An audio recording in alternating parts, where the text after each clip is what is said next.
I think we are now on the verge of a constitutional crisis kapag tuluyan nilang isnab yung ating imbitasyon. Wala na mangyari.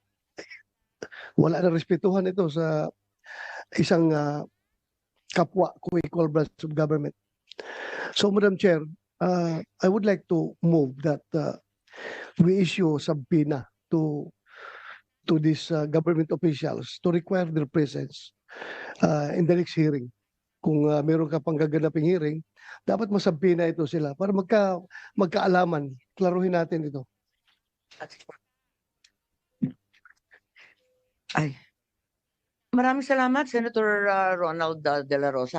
Actually, dalawa yung subpoena na pinapapirma ko sana kay SP Cheese. Isa para kay Prosecutor Fadulion at ikalawa para sa head ng ating Air Force, si General Cordera. Pero yung dalawa, hindi ko pa natatanggap na pirmado. Ang sinabi ni SP, pinadala na daw niya sa legal ng Senado. Pero hanggang ngayon, wala pa rin tayo natatanggap. Follow up natin, Madam Chair, kasi alam mo, if this situation is left unchecked, ang mangyayari sa atin dito is hayaan na lang natin na meron tayong Philippine National Police na patuloy na nilalabag yung ating konstitusyon at ang ating mga batas. Hindi po maganda ito, Madam Chair. Kaya nag-exist yung Senado, in particular, yung buong Kongreso, para meron tayong checks and balances. Hindi po pwede yung executive branch of government, hahayaan na lang natin na gagawa sila ng mga hakbang na lapag sa ating konstitusyon. So we are here to check them.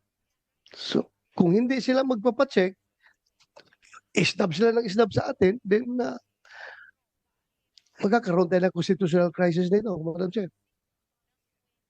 Thank you, Sang-ayon po ako sa inyo at talagang hindi tama itong pangkalahatang sinasabi. Lahat na lang executive privilege, lahat na lang sub judice. Alam naman natin, hindi naman tayo lihis at alam naman natin na napaklaro ng Nery versus Senate, yung Ermita case, kaliwaliwanag na kinakailangan na talagang malapit sa Pangulo, ang impormasyon hindi makukuha sa iba, hindi naman ito magiging panganib para sa lipunan, kaya't paano po ito naging executive privilege, alam na po natin yan at hindi naman tayo nakikialam dun sa bagay-bagay na sinaloob ng mga kaso at asunto sa Korte Suprema. Kaya ang palagay ko, dadami po ang sampina na hihilingin natin sa ating Senate President. Marami na po kasi kung dadalawa lang yung na-absent dati, pagkarami-raming absent, nakikita natin tayo-tayo lang na narito. Kaya nalulungkot po kami. At